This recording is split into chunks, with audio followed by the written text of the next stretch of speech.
I applied with a one-page CV. That's it. I didn't even fill the page. I spoke to the right person who passed it on to the right person. 2 weeks later, I got an email. Hey, you've been invited to an interview. That's why I ended up in Saudi Arabia. I don't see myself going back anytime soon. There's this belief that you have to be in very niche, specific fields only to be able to also get a job. People also ask me, like, what's it like working in Canada versus Saudi Arabia? And I say it's like 80% the same. If you want to come to the Middle East, take the means. Start applying online. But also, you know what? Sometimes boots on the ground is the best way. I don't care if you're a mechanic. I don't care if you're a plumber. I've heard of people that came in, they were knocking on hundreds of doors. Yeah. And all you need is a single yes. I tell friends and family, if you're coming to Mecca and Medina and you've got some spare days, you want to use as much as you can for ibadah. But if you're also looking to make a permanent move, try to set up some meetings before you come on the trip. You don't know what might come of it. For those listening today who are considering entering the Saudi market or starting business there, shifting their jobs there, what would be that first step that you'll say, hey, do this today? Iqra.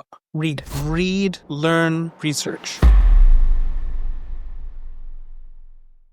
Assalamu alaikum wa rahmatullahi wa barakatuh. Abu Abdullah here. Before we get into the podcast, I'd like to welcome you to the Madinah Project, a podcast dedicated to empowering Muslims with financial independence, locational freedom, and a legacy of righteousness bi-idhnillah azza wa jal. We're here to help and inspire Muslims like you to break into tech, real estate, and entrepreneurship, to build businesses that serve the ummah. On this podcast, we highlight Muslim entrepreneurs and their businesses, share with you game-changing insights, and give you the tools to transform your life so you can better serve Allah and your community. If you're ready to take that step with us, all I ask of you is to subscribe to the Madinah Project, share to spread the khair, and join us on this journey where we're building stronger Muslim communities, one project at a time. Bismillah, alhamdulillah, wassalatu wassalamu ala rasulillah sallallahu alaihi wasallam. Brother Syam. Sir. I appreciate you, Akhi, first and foremost, coming out to be with us, and on top of that, being open to do this. I believe, there's a lot we have to talk about. Today's the day we get to know each other better, inshallah, right? Barakallah Just you, me, and the internet. That's it. The internet. Yeah. So, really, again, it's pleasure to have you. And speaking with you, alhamdulillah, Makkah, we were able to connect, over coffee, right? In the best spot. Yes, sir. And, I got to understand a lot, more about your journey and what you're doing, walillah alhamd. You gave me a lot of beautiful insights, walillah alhamd. So I see this, to be honest, as a remarkable journey coming from, the West, coming from Canada, right? Yeah. To now being here in the Middle East, specifically in Saudi Arabia, and working on really amazing stuff, walillah alhamd. Let's start off from the beginning. Yeah. For those who do not know you, who is Syam? So name is Syam Jamali. So I'm born and raised in Canada. Cool. I'm in Ottawa, federal capital. So naturally, one of the first questions I get when I tell people I'm from Canada, they're like, "Oh, are you from Toronto?" Tell them, no, it's slightly boring city, 4 hours to the east. Ottawa. So born and raised there. Lived there the entirety of my life. Born to parents from Bangladesh, moved to Canada before I was born. Of course, that was a huge part of my upbringing. And and then the short version of the story, we can get into it, in much more detail. But the short version of the story is lived the vast majority of my life in Canada, in Ottawa, a little bit in Toronto and the GTA, and then moved to Riyadh, Saudi Arabia now. You mentioned that your parents, are from Bangladesh. So you're first generation, Bengali immigrant to Canada. Walillah alhamd. You grew up in Ottawa. I mean, I'll see if I say Ottawa correctly. Allah, look, this one is like natively, Toronto. I try Ottawa. I got to work on that one. Natively, we pronounce it as Ottawa. So you think there's the letter D's in there. My accent in English has actually changed. Okay. Since I moved to Saudi Arabia. SubhanAllah. Yeah. So first of all, I didn't know I had an accent until I moved here. Right. Oh. Yeah. I mean, how did you find out? Moving. Right. So after I moved here, and I learned that, the Saudis I work with, they are more used to maybe Brits, Americans, maybe Europeans. Right. I'm one of the few Canadians where I work. Okay, and you sounded a bit different, so they're like, okay, so you're not Brit, you're not American. Yeah, you're not exactly. What are you? You're some weird kind of American. And I'm like, I'm North American. That's a good start, but not American. So it was interesting. First of all, finding out I have an accent. So from the other native English speakers, whether they're Brits or Americans, they're like, "Oh, you're from Canada." I'm like, "How'd you know?" Yeah. Oh.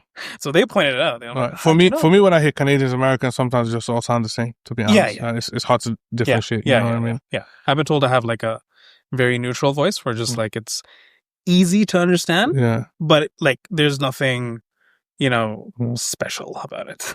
Yeah. So the way I think that's a North American thing. Yeah. We're not like the British. Yeah. You don't have that clout where like, if I had the right accent, I speak like instructional video, then everything I sound, everything I say would just, you just do it because the video said to do it, But no, the way my accent has changed is like I pronounce the letter T, like I pronounce it, I differentiate from the letter D. So I'd be like, I'm from Ottawa. And no one from Ottawa says that. Yeah. So my brother, when he first heard me after a while, he's like, "Why are you talking like that?" That's after you move? Yeah. Exactly. After I moved, he's like, "Why are you talking weird?" The environment has shaped your Ottawa. Yeah, Toronto. Yeah, we don't say Toronto. We say Toronto. Wow. Yeah. Pure American style. Yeah, exactly. Mashallah. Yeah. All right, so you grew up in Ottawa. That's what we're gonna call it right now. Okay. A place that's I would say, I assume I've never been, but North America. It's the West, right? Definitely gotta be very different. Than where we are now, where you are now in Saudi Arabia. But I want to take it back to your childhood. Can you tell me what your childhood was like? And how did your upbringing in this environment, in Ottawa? Yeah. Shape your values, your worldview. Yeah. And your relationship with Islam, I would say. Absolutely. So, first of all, even like nationally, right? Like how did growing up in Ottawa shape me as opposed to if I had grown up in Toronto, right? So again, many people when they learn I'm from Canada, the first question, are you from Toronto? No, so I say no. And that's actually had a huge impact in my life because the experience of growing up in Ottawa and Toronto is very different, right? It's a city of just a little bit more than 1 million people, right? And that's in the recent past. Wow. Toronto's well past 6 million, if I'm not wrong, right? Maybe 7 million. Right? A much smaller city, much less diverse compared to Toronto, right? Much higher common, like it's much more common to be a university graduate. From Ottawa. In Ottawa. Like one of the highest rates of university graduates in North America, if I'm not wrong. Amazing. Right? So that, and it's the federal capital, right? So the way Canada works is, you have 13 provinces and territories. Each has its own capital, but the province of Ontario has 2 capitals. It has the provincial capital, which is Toronto. Okay. And you have Ottawa, which is the federal capital, which is the capital of the whole country. Right? Interesting. So you have all the federal government jobs, 35-year careers, working in like different ministries, all that's there, right? Okay. So in Ottawa offered a very, relative to Toronto at least, much more quieter life, much more family friendly. And obviously there were, some similarities to Toronto in terms of like, as any growing city, you'll have increasing crime rate, you'll have, good neighborhoods, bad neighborhoods. But that's largely how the nature of Ottawa shaped my upbringing. As far as Islam is concerned, so this is where things get interesting. And this is where things get interesting, especially when I compare what it was like being born and raised in Ottawa, and then now living in Riyadh, Saudi Arabia, which again, as we were talking about before we started, am I your first guest to be from Riyadh? Absolutely. Okay, beautiful. Yeah. Right? Nice. So a line I often repeat to my Saudi colleagues who, they ask me, right? They're like, Syam, how do you have what seems to be a pretty easy time just melting in? I'm just looking at the way I'm dressed. Integrating. Yeah. I'm here at a podcast being shot in Sharjah. Yeah. Dressed like a Saudi. Yeah. I've never seen you except dressed like a Saudi. Yeah, yeah, long about it. So I get that question, right? Yeah. And the line I say is, I grew up in a community where I was raised, with Libyans and Lebanese and everyone in between. Wow. And the reason I put these two groups of Arab people on the opposite ends of the spectrum is, considering their stereotypes, right? And these are my peoples. I love them. They're very different. Yeah. Right. So you have, again, the Lebanese who have more of like that more refined, more fashionable kind of stereotype, where Libyans have a more rougher stereotype about them. Right. Like, I think there are very few Arab countries where I do not know someone personally from, having grown up in Ottawa. Oh. Yeah. Maybe Mauritania. Don't know anyone from Mauritania. But like starting from Morocco all the way to Iraq, every single Arab country along the way, I know someone at a personal level. From Ottawa. From Ottawa. So that means there's a lot of diversity. There's a lot of diversity. From even the Muslim community perspective. Yeah, absolutely. So you coming into Saudi Arabia, into Arab culture, you felt like this is something already that you already had embedded growing up to a certain degree. Absolutely. Okay. So that made the transition easier. Oh, yeah. Assimilation easier. Alhamdulillah. Absolutely. What about Saudis? Did you also have Saudis in Ottawa that you knew? Yeah. I came across them more in high school, university. Okay. So one of my closest friends from here in Saudi Arabia is actually a Saudi guy who I went to the 12th grade with. Wow, interesting. Yeah, in a school called Ottawa Islamic School. So, I actually had the privilege of actually being in an Islamic school for the majority, I think 13 out of my 14 years of schooling. Wow. Yeah. Right. So the 2 kindergartens, 2 years, and then 12 grades after that, 14 years. 13 of those 14 years, I was in an Islamic school, right? Which was largely Somali dominated. Right. So that's another, that's why I often get called, and I call myself an honorary Somali many times. And for good reason. Yeah. I have a lot of people who would co-sign that. But yeah, there's also every Arab League country grew up with countless Somalis who are, continue to be my close friends until today. But as far as like GCC Arabs, who, talking about a socioeconomic perspective, they have less reason to migrate to Canada. Right. I came across them more, again, like I said, in my 12th grade, making one of my closest friends who is now here in Saudi. And then in university meeting students who had come over to do their masters, to their PhDs. Super sweet people. Growing up in, I guess I would say, such a diverse and multicultural environment, right? Did that somewhat influence, your shifting eventually to the Middle East? No. Okay. No. So, having grown up in a multicultural environment like Ottawa didn't make me want to actually move to Riyadh, right? Those reasons were more, and we'll get into that. Yeah. Those reasons were more like financial was an obvious aspect. Right. That's the typical. Oh, you work in Saudi Arabia, you must get paid a lot. Alhamdulillah. There's definitely a good pay bump for doing the same kind of work.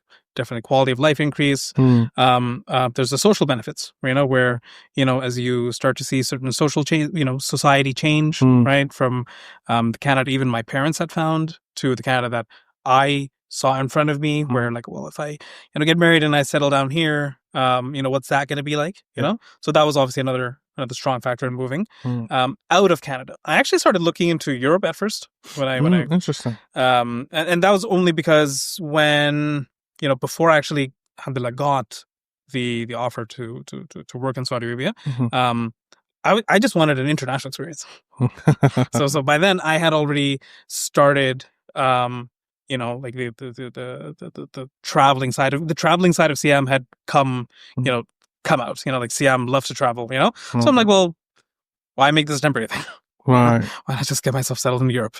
I quickly came to learn that income tax in Europe is pretty intense. In what sense? Like 50%. Income tax. So like you make like 5,000 euros a month. 2,500 euros are gone to tax, in certain countries, and those are some of the more attractive countries. I'm like, well, there goes Portugal. Right, Portugal. And I came to learn from Europeans I met while traveling how they look at Canada. They're like, oh my God, I'd love to live in Canada. Why? Well, you guys pay so little income tax. And I'm just like, what? And so but that's not the case. We as Canadians look at the US and Americans be like, wow, You know, like if you want to pay less income tax, go to the States. Yeah. But the Europeans look at Canada in that same lens. Interesting. Yeah. So there's well, the Germans for sure. Yeah, exactly. I didn't know that was widespread in Europe as a whole. Most of it at least. Yeah. I mean, look, Europe generally has very strong like social security networks. You know, like healthcare. Yeah. All different kinds of benefits. You know, like for sure. But you know, it comes at a cost. Right? Nothing. You know, there's no free. Sure. We know that. You're paying in advance. You're paying in advance. You know. Hopefully, you don't have to make use of all of that. You know, but in case you do, the idea is that you know you should be able to benefit from it. Right. But I mean, going back to the Saudi aspect. So like I said, I tell my Saudi colleagues who ask me this question, you know, like, how do you find it so easy? I say, well, considering the extremely wide range and extremely, like really crazy variety of people that I grew up in. I mean, the last iftar that I hosted in my apartment before I moved to Saudi Arabia, I had, hopefully I don't forget anyone here. I had an Iraqi brother, an Eritrean brother, 2 Jamaican converts. We had an Algerian brother, a Moroccan brother, myself, the Bengali, my brother, another Bengali. There might have a Lebanese brother, right? Most of them are definitely Arabs. You know, a lot of Somalis, you know, who may or may not be Arab, depending on who you ask. But hey, that's not my podcast. You know? So I mean, like, and when I tell my Saudi colleagues, I'm like about the last dinner. You know, the last supper, the last thought in my apartment before moving here. They're shocked. So I told them, why? Well, because you don't generally find that kind of diversity. I mean, look, that kind of diversity does exist in Saudi Arabia. Okay. It's just that there isn't really that much of a culture of mixing, right, and like sharing, which is understandable because Saudis are the host population. Right, and it's also Saudi is, as we both know, is newly opened up. Yeah, exactly. Yes, foreigners been working there for some time. Yes, yeah. But the influx, it's not the same. It's not like Canada, you know, US, UK, where it's like, okay, yeah, foreigners been here for decades. You know what I mean? Like, everybody's been mixed together. Alhamdulillah, you know, the type of thing. But even depending on what city you're talking about, right? So Jeddah is known to be a much more multicultural city. Makes sense. Riyadh is much more homogenous. On the eastern side, like Dammam is somewhere in between the two, right? So Dammam has had a very strong American influence, being you know, like being Aramco, right. That's so. In my recent trip to the Eastern Province, first time ever, like that was obvious to me. You know, like you know, like going to like a cafe that's on like the corner of 5th and 12th. I'm like, what?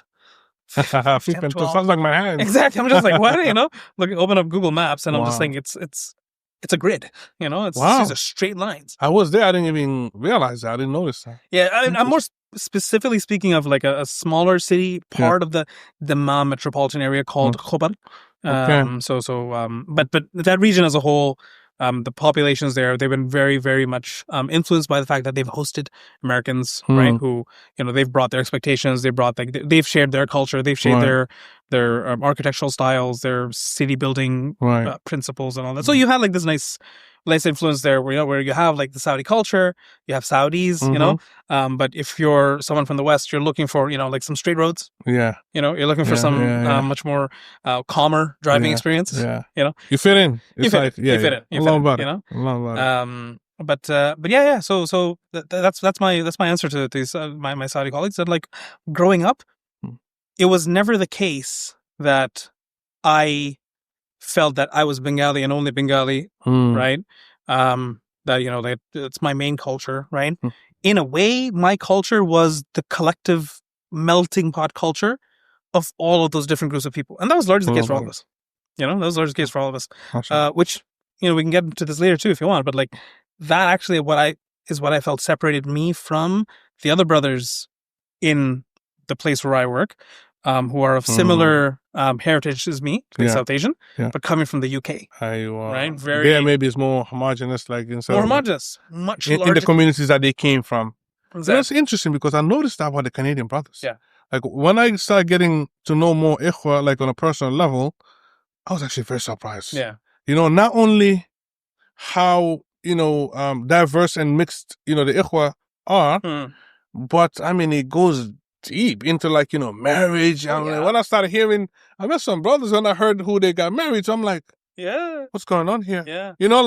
Then I found it's not 1, 2, 3, 4 people. I'm like, okay, I come from New York City. Yeah. Like even New York City is a melting pot. We know that. But we don't even have it like that. Where like you have Southeast Asian, East African, South African. I'm like, how? Yeah. Like this is it's interesting and I love it, but it's not normal. So that tells me that Canada, walillah alhamd, I guess, I'm not calling to Canada here. Okay, but it's just to say like the Muslims, walillah alhamd, have left off from my experience, that is, I'm not saying everybody in Canada again, but from my experience with you brothers, is that I see there has been, this identity thing was like, oh, it's just us, my people, people from Bangladesh, from Somalia, like you guys have dropped that, and that's Islam, and that's how it should be, Exactly. and coming out into like now traveling into, let's say, the Middle East, if we talk about here in the UAE, right, or now Riyadh, right, Medina, and all these other places, because when you come out, you're an immigrant, you're a foreigner, right? You're not gonna be just in the Bengali community, Somali community, in the Fulani community. It's not going to be the case. So the fact that you already had that back home, it makes it easier, I think, to not assimilate with any group of people. Yeah. I mean, going back to Ottawa for one little bit more. So, I mean, this is definitely not a scientific or like statistical analysis, but the Muslim community in Ottawa is large enough that, people can, intermarry. There's enough, variety of people, personalities, traits, a Muslim guy and a Muslim girl can find each other, click, the parents love each other, families love each other, boom, beautiful thing, right? Interesting. But not so large where you kind of have more of that UK situation where like, the different sub-communities within the Muslim community, like the Bengalis are so large that, they just stick, they don't need anybody else. And the Bengali parents, can be like, well, why do you want to marry this Pakistani girl or this Afghan or this Yemeni girl or this Somali girl?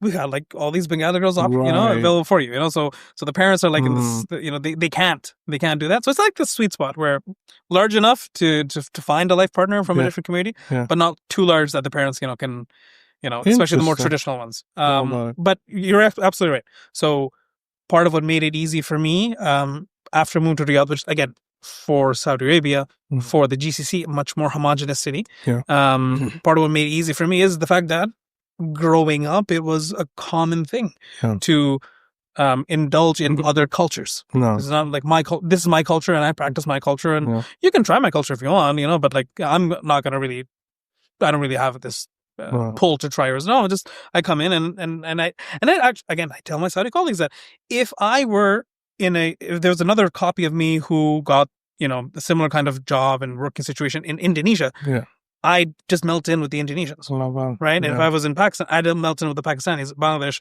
name it, It just so happens that I'm in Saudi Arabia. So I melt in with the Saudis. Makes sense. And it's a beautiful thing, especially again as Muslims. You come into any of these countries, first and foremost, I mean, our primary identity is a Muslim, right? Absolutely. Well, assimilate with the culture in so many ways. Walillah alhamd. And people appreciate that, and it's not, you're not opposing the religion, walillah alhamd. It's a beautiful thing. And, the Saudi look is Allahumma barak, you know what I mean? There's as I say, there's a fahama to it, there's a luxury to it. There's a class to it. It's a beautiful thing. And what you said is actually very, very true. Saudi is both geographic and also population-wise the largest GCC country. No doubt about that. It's also, from a proportion perspective, 2/3 of the Saudi population are Saudi citizens, right? Yeah, right? The Emirates is what, a 10th? Qatar is a 10th, right? Like maybe less than a 10th. Imarat is a 10th. Kuwait is maybe a 10th, like I think they're roughly 10th or less, Saudi Arabia is 2/3, right? And that's a country of like somewhere between 35 to 40 million right now. Can't remember, but that's a large amount of people and a large amount of native locals, citizens, locals who make up that population, right? So when you, as especially when you're first there and you're very much in the guest phase, and you're very new, and you start to make the steps towards being like, well, why don't I just pick up some clothing habits and like, go to like a tailor, get some thobes tailored, to my size rather than buy them off the rack like I used to in Canada, for really highly inflated prices. Once you start to do that and then you learn like the details of like, how the headgear, especially, if you have a feature set that you could pass for Saudi and you start to mix with people and then eventually, whether depending on your linguistic skills, sooner or later it comes out that you're not Saudi or they sense you're actually not from Saudi, maybe you were born there, or so they notice something, and then the whole beautiful discussion starts like, where are you from? Wait a second, you're not from here, but you look like you're from here. What's going on? That's a positive thing. I like that. Yeah. It gets interesting. Assalamu alaikum, guys. If you're looking to get into tech, real estate, entrepreneurship, or simply make hijrah, let's connect. Click the link below to speak with me, and I'll help you scale exponentially and fast track that process for you.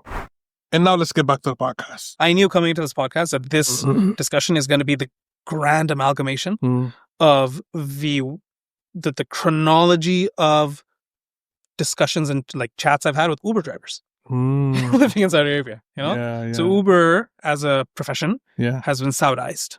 Right? So it's gone through the process of Saudization, right? So if you order an Uber in Riyadh, chances it's a Saudi guy driving. It's a Saudi guy driving. You don't get this in the UAE, for example. Yeah, exactly. So discussions are very interesting. Very interesting. Where, if they're picking up like someone who to them, well, this guy's an American, John from the airport, like, hi, hello, how are you? Please have a seat, where you need to go, boom, I'll drop you off, right? But if you look like someone that they could, maybe similar skin tone, feature set, someone that they think they could chat with, and then Saudis are very friendly, opens up. Conversation opens up. I hear that there's a lot of interesting conversations that happen in the Ubers and the taxis in Saudi Arabia. Not just for Riyadh, but like everywhere. Sometimes this is where you get the kind of insights you don't get anywhere else. Yeah. You found that to be true? Oh, absolutely. Absolutely. And my, like the kinds of discussions I've had have, transitioned as my clothing has transitioned. Hey. Right? So having first arrived, like again, same feature set, like my face is, as my face is concerned, but like wearing like a suit and like sometimes maybe a tie, when I first arrived. So like they're like, oh, like, are you from maybe Egypt? Are you from like Morocco? Are you from Iraq? Like, or are you Indian, Pakistani? So but then as like again, I started to look more local. So then they would just start chatting with me normally, so there's no question of where you're from, or the question where you're from kind of just it dropped. It comes later, like once you start speaking, and they're like, oh, or sometimes it doesn't come. There's something here. Sometimes it doesn't even come. Right? And that's the fun part. Where then I have like this compulsion just before I get out to be like, by the way, I'm actually Bengali-Canadian. And they're shocked. They're like, oh my God, especially if they said something controversial, thinking they're just speaking with the Saudi, and they're like, actually, no. I didn't mean to say that. Actually, so it's okay. I won't tell on you, but it's okay. Your secret's safe with me, but very, very wide range of conversations. Interesting, man. Culture and it's a fascinating thing, and people don't get this until, they start traveling, especially us, kind from the West, like, even though, yes, there's diversity, we don't understand the reality of different cultures until we get out and we travel to other countries and mix with the people, right? Yeah. So making the move from Canada to Saudi Arabia, right? I mean, this is a major transition, right? If I may ask, what was it that prompted you? I mean, we spoke about, the career stuff, the financial stuff. But I mean, you could work in Canada and make good money, right? Or the UAE and other places. But what was it that kind of like prompted you to say, you know what? I want to go Saudi Arabia instead. Why not Dubai? So a few reasons. So, the general reasons also apply to Dubai, Sharjah, Abu Dhabi, and if I said financial and social, right? Where place where I can make a decent amount of more money for the same kind of work, right? Maybe a better work-life balance, maybe a more humane kind of approach to work, like. We work to live, not live to work. And then again, social, we're like, I want to be in an environment that that keeps me and my children away from things that are absolutely haram, or like that are against the fitrah, even those aside, because again, that applies to the GCC as a whole. Saudi Arabia, well, one reason obviously is proximity to Mecca and Medina, right? So that's an obvious, there's no visas involved, there's no passports involved, just get on your cheap, domestic flight, fly in Thursday night, do Umrah, enjoy Friday, fly out Saturday, back in the office, like nothing happened. They're just wondering where your hair went, Such a beautiful thing. It's something that most people just get to dream about. Yeah. So that you will say that was a huge, I guess, reason for you to consider Saudi Arabia. Oh yeah, absolutely. And also, so what about from an economical perspective, meaning like, where we see the Kingdom of Saudi Arabia going? Obviously, it's the biggest market in the GCC. Yeah. Right? Some people, I think, don't know that. They think it's Dubai or the UAE or anything. Dubai's a country, actually. But anyway, we know that it's Saudi Arabia, right? Yeah. And, Riyadh specifically is something to marvel. Yeah. Right? Did that also, was that also something that you took into consideration? Absolutely. So again, when you start to learn more about Saudi Arabia and you start to learn more about the other GCC countries and you start to understand how they're similar, but also how they're different from each other, you start to see how much of an opportunity Vision 2030 is, right? So Vision 2030 launched in 2016. As the name implies, it has a deadline of 2030.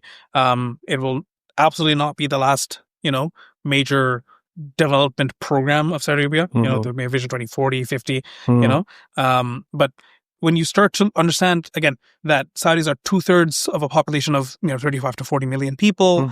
The average age, the median age, if I'm not wrong, is 35. So that's a very young population. Young population, yeah. Very young population. Very young, yeah. You understand how large the country is. You come to learn how diverse its landscapes are. Yeah. Right? And you come to learn about institutes like the PIF, the Public Investment Fund, and it's one of the world's largest sovereign wealth funds. Yeah. And what they're doing in terms of investing in businesses locally in Saudi Arabia and also around the world, bringing industries to Saudi Arabia, wanting to increase the amount of Saudi citizens working in a variety of industries, it becomes like a no-brainer. Right. It becomes a no-brainer, even from a career economic perspective, to be like, okay, that is where things are hot. Right. That's a center of gravity. It's the new center of gravity in the GCC in MENA, possibly in the world. Possibly in the world. Because what's going on in the MENA region is unbelievable. Whether we speak, we talk about here the GCC or North Africa, unbelievable stuff happening. Yeah. You're not necessarily in tech, meaning not like an engineer or software developer, but you do work. You also have a tech background, I believe, I do. because you've done your work in tech as well, and you've done healthcare and other other sectors as well. So, for a lot of people who are coming from where we come from, who want to transition to Saudi Arabia, to the Middle East, they sometimes there's this belief that you have to be in very niche specific fields only to be able to transition, to be able to also get a job, right? Can you speak, I guess, to that? No, yeah, for sure. So just like we were talking about before, we started, if someone were to ask me who am I speaking to today in this podcast, I would say I'm speaking to Muslims in a professional capacity in the West, so the 9 to 5, the 10 to 6, the 8 to 4, whatever your slice is, you work in an office or you work in a, professional service, white collar kind of environment, right? And for whatever reasons you choose, financial, social, whatever the case may be, career growth, you're looking to the Middle East. But like you said, there may be this perception where you either have to be in tech, you have to be an entrepreneur, right? And many people are just what so entrepreneurs? Yeah. A doctor, a nurse, or one of these things, right? Or I have to set up an app, many people think, oh, entrepreneur, well, I made this app, right? Or I set up the business, or now I'm drop shipping, I don't know, whatever, and all that is fine. Yeah. But I think also given the crowd I'm speaking to, the situation that I am currently in is actually not against the common trend among many of your guests here, but I think is one that will give comfort, inshallah, to people who are similar to me, where you don't have to change all the variables at once. Right. You don't have to move countries, change jobs, change sectors, change roles all at once. You can do things it doesn't have to be 0 to 100. Right. You can say, well, I work in a professional capacities, some sort of a 9 to 5 in the West. I eventually want to have my own business, be settled comfortably, as permanently as possible in the UAE, in Saudi Arabia. But wow, that's a huge leap. Well, it doesn't have to be one leap. Right. It doesn't have to be one leap. You can make those changes one at a time. Right? Or gradually. Yeah. Right? So you can say, well, let me make one change, which is country. Let me stay in the same sector. Right? So in my case, I'm a management consultant. Right? So let me stay in my same sector, management consultant. Let me do the same kind of management consulting as well. So I used to work with public sector clients in Canada, and I do the same here in Saudi Arabia. So for me, what was the change? Country. Just a country. So I even work in a similar company to what I used to in Canada, right? Nice. So when people also ask me, like, oh, what's it like working in Canada versus Saudi Arabia? And I say, it's like 80% the same. I was going to ask that. It's like 80% the same. And people are shocked. Like, what do you mean it's 80% the same? Well, I say, well, because I'm still in management consulting, facing the public sector, So it doesn't really change that much. 80% is because of, again, the nature of the multinational company that I work in, is largely the same, whether it's in Canada, whether it's our competitor, whether it's our competitor here, that's the 80%. The 20% difference is maybe 30%. 20-30% difference is the kind of people you're working with, right? So that's where... you mean co-workers or the clients that you're dealing with? Well, both. But actually, let's start with co-workers. Okay. Dhuhr time comes in. You and your entire team go pray. Long about it. You're not doing that in Canada. Yeah. You're like, you're not getting up to be like, hey guys, I'm going to take a 10-minute break and then go to like a little corner closet. Yeah. Not that they're hiding. There's a room that you're allowed to use. Might be the breastfeeding room, but it's okay. Exactly. It's a room, but you're not doing that. It's dhuhr. Your entire team, guys and girls, everyone goes in the car. We're going to go pray, take a coffee break, bundle it all together. Eid comes. You're not using vacation days. It's a national holiday. Oof. Christmas comes. You're not like, what do I do with these days off? You're not working. You're not thinking about that. Good Friday, Easter Monday. What do I do with this? I ain't got no plans. How do I fit in with this uncomfortable situation I'm put in at work? Yeah, exactly. Like whether it's talking about Halloween, which is maybe more on the easier side, like, oh yeah, I don't do Halloween. Okay, sure. But like, oh, I don't do Christmas parties. That's awful. Yeah. Sam, you never come to the Christmas party. Yeah, I'm always busy. or especially again, depending on who you are, how comfortable you are. It's not my thing. Yeah. Not my thing. Sorry, it's not part of my faith. Yeah. Don't do it. Right. But in Saudi Arabia, you don't have to, because you don't have to deal with any of these things. Yeah. Do Eids. Yeah. Do Eids. Throw in, the National Day, throw in Founding Day, we're like 2 additional days. Sure, I could do that, 5 weeks of vacation is pretty sweet too. Nice. Right? Compared to 3 weeks in Canada. Really sweet. Compared to much less in the US, sorry. But 5 weeks is actually very nice. Yeah. Right? So 5 weeks to yourself. Each is in the private sector, which is where I work. Yeah. Each Eid is a whole week itself. That's like, 7 weeks you're at now? That's amazing. So add in, again, National Day and Founding, that's 7 weeks and 2 days. That's almost a whole 2 months out of the year. You know what I mean? Vacate full. Yeah. And that's before we get into the fact that if you're living in Riyadh, right, and I'm here cheerleading Riyadh, if that wasn't obvious, if you're living in Riyadh, you are what? Like you're like Cairo's on this side, Dubai's on this side, Like if you're a little bit more Mecca, Medina is boom right there, if you're feeling adventurous, Oman is right here, Jordan is right here. I think about Strongly recommend for Jordan too, right? Yeah. Not so common. It's pretty central. Very central, right? I mean, again, what do we learn in the Seerah about Mecca, right? How it was like a major trading point, right? Like whether it's goods or shirk and kufr, how does it all end up in Medina, in Mecca? Yeah, because all sorts of people come and they bring themselves, their faiths, their traditions, their goods. But Riyadh is not that different. It's become a central point. It's become a central point. I mean, it's a capital, right? First and foremost. So now, actually, I was shocked, to be honest. When I first started frequenting Riyadh, bro, I was mind blown. In so many ways. Yeah, I'll definitely recommend anyone who is coming, because most of us, we just go to Mecca to Medina. Great, I mean, we pro Mecca Medina all day, every day. Absolutely. But at the end of the day, there's more to this mamlaka. There's more to this country. Oh, yeah. And we're not talking about yet, the southern region. We're not talking about the north. Yeah. We're not talking about the east We're side. not about snow camels. Right? Yeah, exactly. You Like know? crazy. But at least like do yourself a favor. Just go check out Riyadh. Yes, it's a huge city, a lot of traffic.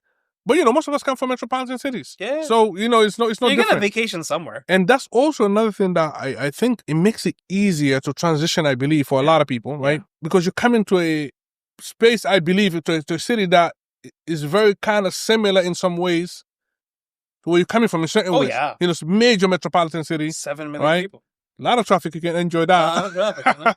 Oh, yeah. Exactly. Compared to like, if you come to like Medina, it's a much smaller city, less traffic and stuff like that. And also in Riyadh, so many people, so many different, people from different countries are there because, Riyadh is only 50% Saudi. I did not know that. Riyadh is only 50% Saudi. Interesting. That's amazing. Let's talk about a bit, so I do want to go into like, more about what you do, right? But the other thing I want to tie into this is a lot of people from the West, right? Young professionals like yourself are interested in moving, right? They're looking for the same things that you were looking for, that you were considering, without having to, because we have this notion that I have to completely shift careers, like you mentioned. I have to do like this major shift, right? Whereas, you're a testament that it's not the case. Yeah. I only changed the country. Exactly. Nothing else. So you don't have to. So especially if you now, okay, you want to come to Makkah, Medina. We all want to be Medina is like our final destination that we hope for, right? Yeah. But again, that which cannot be achieved in totality shouldn't be left off in totality. Correct. So take the steps, do something gradual. So I generally believe, no matter what field you're in, if you want to come to the Middle East, especially UAE or Saudi Arabia, all you have to do is take the means. Yes. Right? You don't have to change your field. You don't have to change anything. Just come. Yeah. Start applying first online, right? Yeah. Start making networking online. Start applying online. But also, you know what? Sometimes boots on the ground is the best way. I've heard of people that came and they were knocking on hundreds of doors. And guess what happens when you knock on a whole bunch of doors? Someone will answer. Someone will answer. Yeah. One door will be open. Someone will eventually welcome you in. Yeah. And all you need is a single yes. Yeah. Right? If you get a 999 no's and you get a single yes, yakfik. That's all you're looking for. Yeah. So I genuinely believe for a lot of people that, and this is the first time actually I'm saying this because now it's really speaking to you, is opening my mind to that as well, is that no matter what you're doing and you want to move to Mecca, Medina, but you cannot get there yet because the job market is absolutely much smaller in those cities. Naturally. And also the options that you have in those cities, right, are more limited to the nature of those cities. Very limited to the nature of those religious cities. tourism, food and beverage, hospitality. Right, hospitality, right? So, but Riyadh is open to everything. I don't care if you're a mechanic. Yeah. I don't care if you're a plumber. Yeah. Right? Consider Riyadh as your gateway. Yeah. And then once you're in the country, first and foremost, Makkah Medina is right there, like you said. Yeah. Literally just hop on a plane, go, come back, same day if you want. Yeah, right? same day.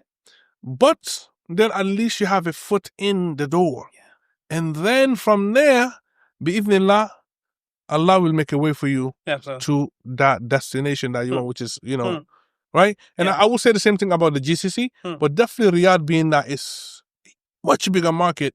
I believe almost any field that, because, you're there. Yeah. I go there. Who are doing the everyday work? Whether it's laborers. I'm not even talking about white collar at this point. Yeah. Just regular everyday laborers. Not foreigners. Yeah. How come they can do it? Absolutely. Because they have the willingness to come. Yes. Yeah. And seek these opportunities, right? Yeah. So, but for now, let's if we go back to what you're doing in a professional white collar field, can you talk to us? Just tell us so people can just understand what it is you do. What is your background? Yeah. And then maybe we can even talk about how you eventually shifted. So in a practical way. Yeah. So in university, I was in I describe it as a cookie cutter kind of business, it's called a BCom, Bachelor of Commerce, BBA, Bachelor of Business Administration. I was in business school. Okay. What did I want to do? Well, first year I failed financial accounting, so X'd off an accountant. Okay. Hated accountant. Yeah. Second year I did actually pretty well in financial management. I was like, should I go into finance? And I was like, don't want to be a finance bro. So I was like, maybe not. Third year, I started to get exposed to management, things like operations management, supply chain management as a whole. And in my business school, at least, it's at the second year. It's at your second, after you finish your second year, is when you should have your specialization kind of chosen, right? You can still change it between third and fourth year, but by the time you're in fourth year, you're kind of locked in, right? So, in my case, at least, like I thought I wanted to be in like management information systems, like the more tech side of things. Unfortunately, that would require for me to take coding classes, which like I know is it's a bread and butter for you and many like you. Not for me. I can't code to save my life. Ever wish you could build your own app but don't know how to code? Build Fast is a 60-day AI-powered program where complete beginners build 7 real apps using AI tools like Cursor, Supabase, Cloud Code, and other tools. No experience needed. You learn by doing with expert coaching, a modern tech stack, and career-ready projects all in just 2 months. In fact, in the first 30 days, you'll be able to build and deploy your first app. Only 12 spots in the founding cohort. Applications close July 31st. Link in the description. Apply now before it's too late. Definitely back then, I was just like, not it. I'm not paying thousands of dollars to fail, especially in university setting. And I know you agree with that, 100%. University is not the place to go to learn coding. I co-sign this 100%. Yeah, that I learned. Right. So what did I do? I chose management. Right. Which is interesting because like my business school, part of the name was like something school of management, and I was specialized management. So people would be like, so what is that? I'm like, it's everything, It's not like a supply chain management class, operations, quality, information systems management, like every possible kind of management class. So what did that do to me? Coming into third year, coming out of third year into fourth year, when like you're starting to attend like career fairs, starting to meet the different companies that set up booths and talk about, what they're doing. I learned about something called management consulting. So that's interesting. What's that? So the word management, I understand. The word consulting, I understand. What's management consulting, right? So it's, just like I can consult you on a topic that I know you have expertise in, or you have, experience in, and vice versa. And you ask your friends and family, like it's pretty much the same thing. It's referring to someone of some degree of expertise for their time, giving them some money for their time, and then they give you the guidance. That's really the basis of it. So I got exposed to something called management consulting, and I was like, oh, this is pretty cool. Why? Because I still don't know back then. It's kind of true down to I don't know what I want to do. Like most of us in college. Yeah, exactly. Most of us in college. Again, it still kind of applies to me today, like almost 10 years after. Yeah. But definitely back then, I was like, I don't know what I want to do. So management consulting seems cool because one of the selling points back then, and one of the selling points of the industry is, your clients change. Your clients from different sectors, they have different issues, different challenges, projects are different, and it's exciting. That's exciting. Yeah, it's exciting. So I wanted to get into consulting right off the bat after I finished university. I started to grow an interest in healthcare too, and like an intersection between healthcare and management consulting. So like managing hospitals, managing clinics, managing hospital systems, managing healthcare systems, whether from a private sector or more, especially in Canada, from a public sector, right? How do we make sure that the healthcare system, again, is serving the needs of the people, but also at the same time isn't burning cash to do so? What's the right balance between making sure the healthcare system has enough cash to provide service of a good quality that promotes certain outcomes, right? But at the same time, not like, emptying the piggy bank. Right. So it's that fine balance. After having first graduated from university, I actually ended up at an engineering consulting firm. Oh. Which is interesting. I learned a lot about mining engineering. Mining engineering. Okay. Yeah, right. Wasn't expecting that. Interesting. I was there for about a year and a half. It was okay, but I mean, it got me. It was my first job. First launched me into Toronto, Mississauga, the GTA, and then that's where Mississauga comes into. Yeah, that's where Mississauga comes. Okay, yeah, that's where Toronto comes. My little stint in Toronto, Mississauga. Okay, GTA, that's where it comes. But then, come 2018, I entered like consulting in a more typical like Big Four sense, as they're called, like the group of companies I'm in. Yeah, and that's where I got really thrown into public sector management consulting, tech consulting, right? So helping large government entities manage. I was actually part of a project that was actually priced at $1 billion Canadian dollars. Wow. Pretty significant project. Yeah. Federal level, federal level client, in Canada. Amazing experience. I actually, again, while I say I can't code to save my life, there was a point where I was the middleman between, functional, business people, business people, and coders as a functional consultant. Yeah. Right. So, while I wasn't able to actually code, I would read code.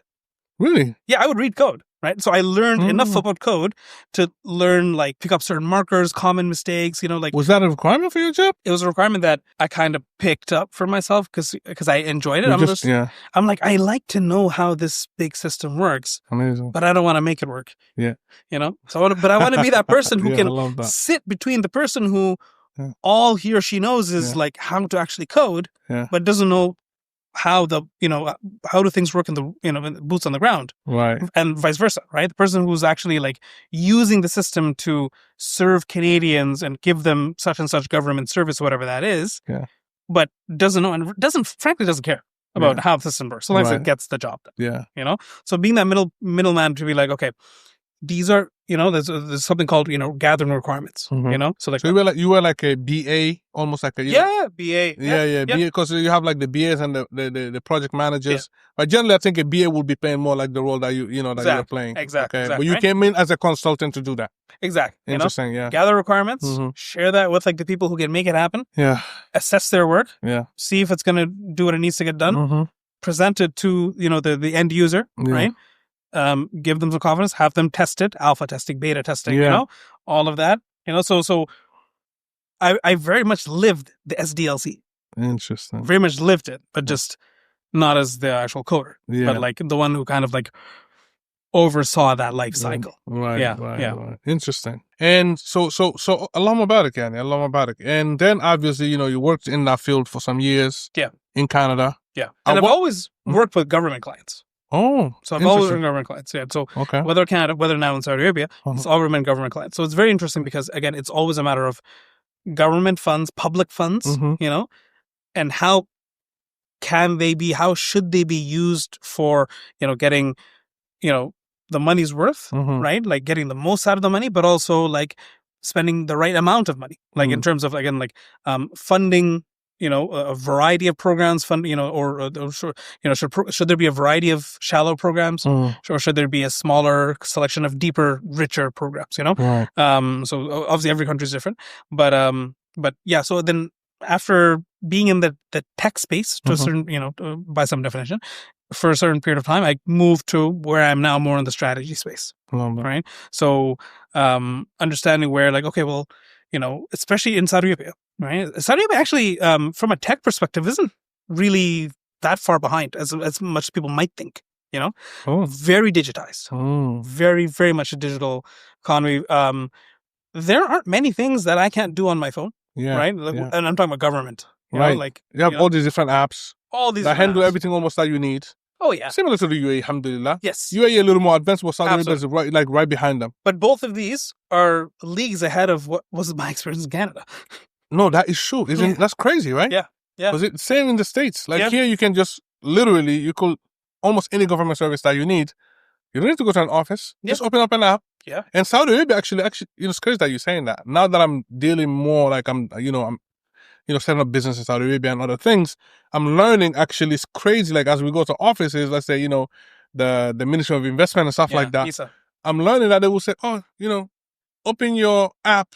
Open this app, open that app. I'm like, wow, this is interesting. Yeah, I can actually do all of this from the app. I don't even have to show up in person. You know what I mean? That's really interesting. I think this is really good to mention so people understand that not only are these countries developing in other ways, because people always see the mega projects, the neon, the line, giga projects. That being mega, malish, giga projects, right? Which, by the way, I want to touch on that because I want people to know that these are real. These are not fads. These are not things that, because online, the internet is full of nonsense and full of lies. Sometimes people don't know how to filter. But you've been on the ground and you're working with things connected to this. Can we shift to that? Tell me first about your transition. At what point did you decide, and what was the catalyst to say, you know what, I'm ready to shift to Saudi Arabia? Yeah. I'm just going to go for it. And how did you go for that? And then once we've done that, let's go and talk about a little bit more about what's happening in the Mamlaka. I think it's going to be exciting. Absolutely. Yeah. So my specific journey, again, as management consultant, and the thing about management consulting is that it's a very connected industry globally, So management consulting is a service, right? So as I often even explain to new hires at my company, whichever company I'm at, I was explaining to them, like, look, we are not at a brick factory. You can come in, just like pull the lever, comes, brick, brick, boom, next brick, next brick, No, it's not an assembly line. Exactly. Here, daily quota. All right, I'm out of here. It is a people's business. It's a people business. So, you got to come in, you need to have people skills. Yeah. Or you have to develop your people skills, right? And your people skills will always continue to get better the longer you stay in the sector. And it is very much one of those fields where, like, you don't want to burn bridges. You don't know where you might end up. You don't know who you might need to contact. And it's someone that, you really did not leave a good impression of last time, especially if you had a choice and not, leaving a bad impression. Yeah. You don't want to be in that situation, right? So again, in management consulting, it's very possible that, like, you have maybe a second level connection. Someone who knows someone in the GCC, right? Or the UK, if you want to make, like, I don't know, some sort of a weird stepping stone in between, but, like, you want to start getting international, right? It's actually not hard, right? That's not only the case for management consulting. I would say, like, again, I think it's largely applicable to professional services, like any white collar job that a person is doing. Technically, Whether it's, I think I would apply for medicine as well, but don't quote me on that. May or may not apply for legal services, but management consulting, absolutely. Yeah, right, absolutely. Helping clients make fancy strategies on paper real in real life. Is the same no matter where you go. Right.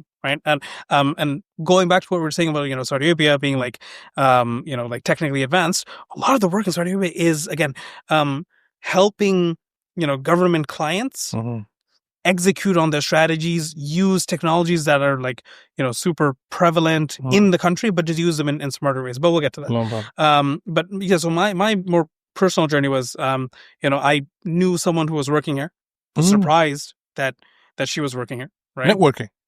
Okay. Networking, right? My favorite word. Yeah. So I was surprised to learn that she was working here. It's a female colleague of mine who I worked with, like, one time on, like, one small piece of work, and then we just stayed in touch over LinkedIn. Like, we were connected on LinkedIn, and then I just got a notification, as you sometimes do. So and so, congratulate so and so on their new position. Right? And I was like, okay, so and so is in where? Okay, so I reached out to her. I was just like, how'd you end up there? Right. Yeah. So again, as a practicing Muslim, I didn't have that media, like the media influence bad image of Saudi Arabia. Right. But I definitely had a limited understanding of the potential and the possibilities. Yeah. From a work, career, financial, economic perspective. Right. So I was just like, how'd this happen? Right. So she tells me her story, and she's like, hey, if you're ever interested, just let me know. And this was back in maybe 2020. So right at the beginning of COVID. And I was like, okay, cool. I'll keep it in mind. Right. I wasn't. But now you understood that, okay, it's possible. Yeah. I was like, okay, that's the thing. So come 2021, when I just had, like, some sort of shift in me, I had reached a certain level in my solo traveling side of me. We'll get into that. Right. That I was just like, why always just visit places? Why not actually just live somewhere for some time? Or do it for a few years, come back to Canada. If I don't do it, then it only gets harder, as life goes on. So I reached out to her and I said, yeah, I'm interested, right? And she's like, oh, your timing is perfect. Let's connect soon. So she told me about the role. Right. And again, this is all influenced by my network. I applied with a 1-page CV. That's it. Wow. I didn't even fill the page. I spoke to the right person. Yeah. Who passed it on to the right person. Wow. 2 weeks later, I got an email. Hey, you've been invited to an interview. Wow. I was like, okay.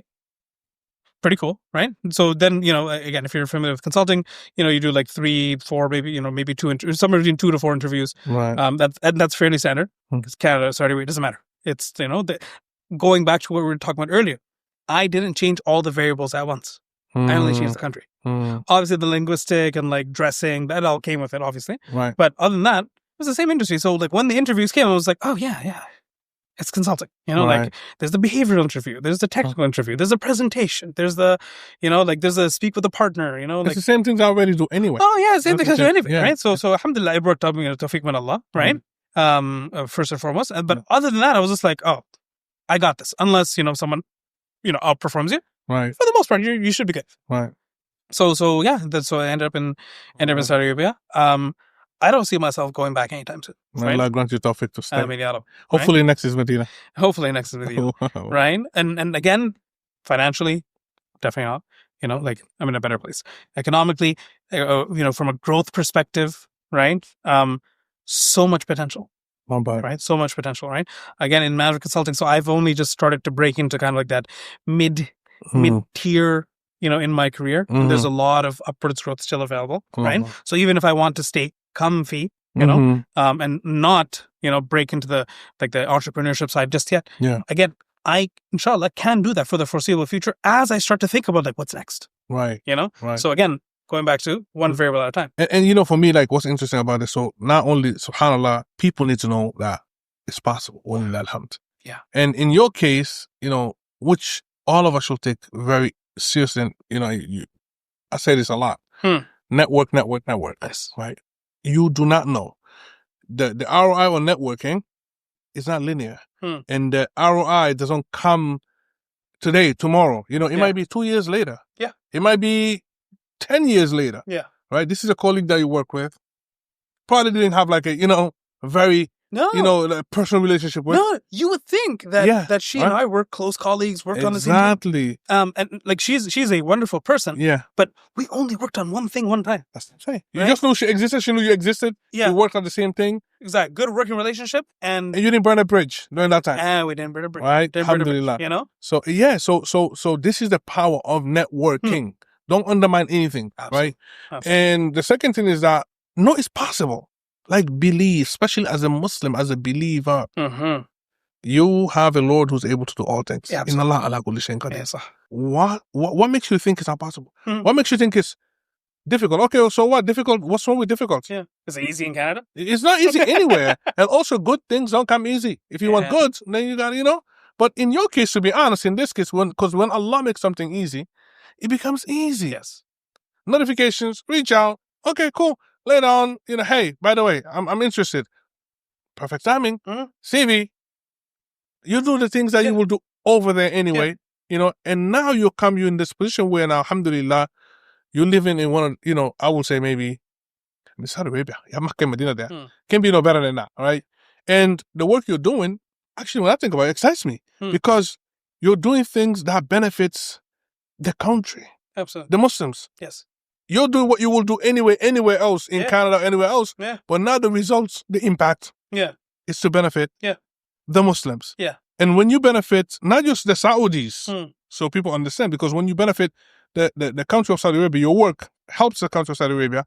Guess what you're benefiting and you're helping? Makkah, Medina. Yeah. Ummah. Yeah. Everybody. Right? Absolutely, yeah. And that's exciting. Yeah. And this is one of the ways that people should think about it. Yeah. And really, because alhamdulillah, our religion, we can make all these intentions. Our work, ibadah. Absolutely. Yeah. So if you really like think about it from a wide angle, wide lens, you like boom, boom, so much benefit. And at the same time, you're not compromising anything. In fact, more comfortable. Absolutely. The money, alhamdulillah, good. Yeah.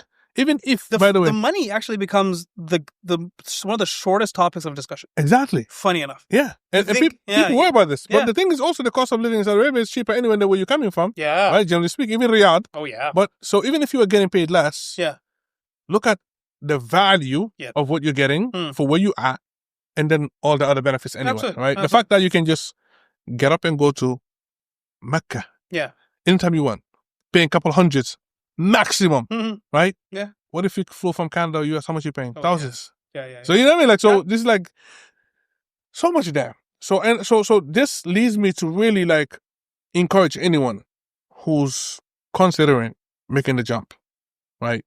To take this advice and not try to change everything at the same time. Yeah. Not wait for 5-10 years to say, you know what, I'm going to have to shift and get experience here. $7 million. Take what you have. Take the skills that you have, that you've honed down, that you've, learned. And also now shift. This is new to me, by the way. I'm saying this is very new. And I'm glad to say this to the audience. Don't only say it must be Mecca right away, Medina right away, or Jeddah because it's closer to Mecca. No. Honestly, go to Dammam if you have to. Yeah. Go anywhere. You know what I mean? Because you, first and foremost, you're a Muslim country, and that's enough. Secondly, you're closer to your destination. Let that be like a stepping stone. Absolutely. You know what I mean? I mean, your whole life might be in Riyadh.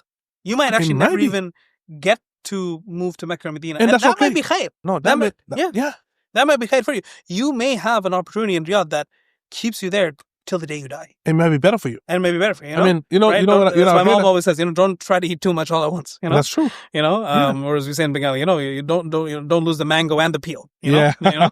So absolutely. Again, I'm very much here cheerleading Riyadh because it. Again, happy to be your first guest from Riyadh. Yeah, Allah.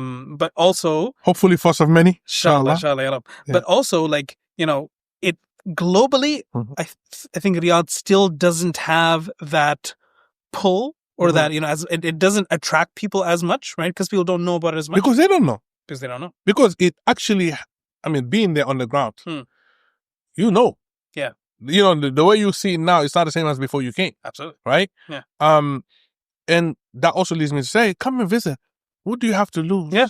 Come for a day, 2 or 3 days. If you're see what it is. I tell friends and family, if you're coming to Mecca and Medina, and you've got some spare days, absolutely you want to use as much as you can for ibadah. No doubt about that. Yeah. But if you're also looking to make a permanent move, try to set up some meetings in Riyadh, before you come on the trip. For sure. And then so you can take a very, a very well-defined break from Mecca and Medina to arrive at that meeting. You don't know what might come of it. You don't know what might come of it. And it doesn't have to be in Riyadh only. Right? Again, as much as children. Yeah, you got Dammam. You've got Dammam. You've got Jeddah. You've got, snow camels in Tabuk. Yeah, even Al-Ain, what is it going on? Al-Ula now. Al-Ula, huge opportunities. Or Abha in the south, monkeys in the south, snow camels in the north. north. Yeah. So much happening. Yeah. So that's a good point that you just made. If you're serious about making Hijrah and gaining financial freedom, stop waiting and start building.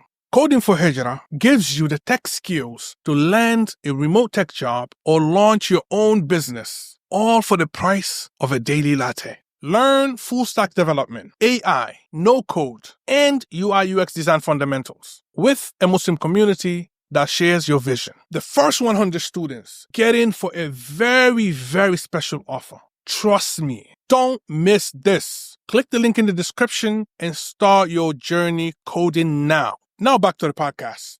If you're really considering moving to Saudi Arabia, you're saying this is what I want. When you come for that 1 week, 10 days, bro, you don't need more than 2 days in Mecca.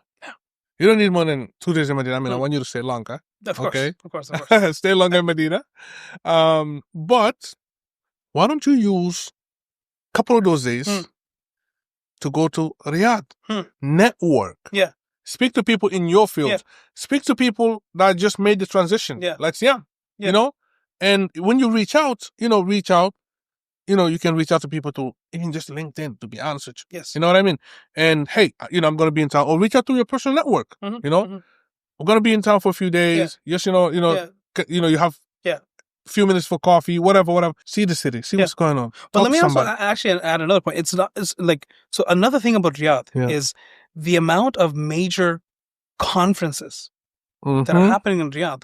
Like you can like we talk about, amongst brothers, every now and then, we should have, Umrah packages that are not only ibadah, not because, I'm tired of ibadah. I want No, but also because you want people to have a much more wholesome experience and want to come back because, if someone comes back every 2-3 years, again and again and again because they come for ibadah, but they also go to like some place called Umluj, some Yanbo, and they see like, like Maldivian waters for a fraction of the cost. That's more khair. Then they come one time, they're like, it was Mecca, Medina, did it once, they don't really feel the pull to go again because maybe the fun factor isn't there. Maybe that's what drives them a little bit, Right.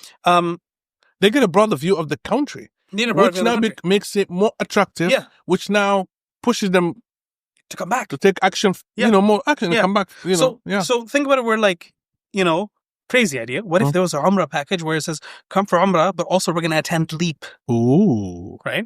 Crazy. You're the first one, right? So maybe you might want to cut this out of the podcast and keep it for yourself, No. But Umrah package. I like that. Umrah package and attend some sort of global summit. Yeah.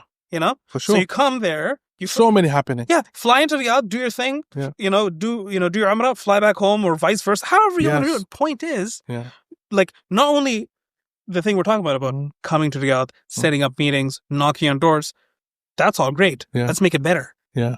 Come at the right time for conferences. True. Right? Yeah. The world, like, I've seen like you'll have like ministers of other countries coming. Yeah. I've attended talks given by Will Smith. No. These are the These people are coming. These people are coming. And I wanted to make a point here on this. And this is things that you see in Riyadh, you see in Dubai, right? And places like that. First and foremost, a lot of people they're not even making effort. They think like these places are too far out, unreachable. No, they're here and they're very accessible, easy to access. That's the first thing. The second thing is, we Muslims, practicing Muslims, we're saying we want to make Hijrah. We want to be there. Well, we're not doing it. Guess who's coming? No Muslims. Yeah. How come they can come? Yeah. They can set up shop. They can get these professional jobs and can they stay? That's beautiful. Good point. Yeah. Yeah, Yeah. Because you see that. Yeah. We're not even talking about Dubai. We're talking about Riyadh. Plenty. Right? Yeah. Bro, I see them in Medina. Mm-hmm. Isn't that crazy? Mm-hmm. They're coming for what? They're coming for just dunya. But they're coming. How come you can't come? Yeah. What is it that makes it possible for them but not for you? Yeah. What do they see that you don't see? Yeah. You know what I mean? Yeah.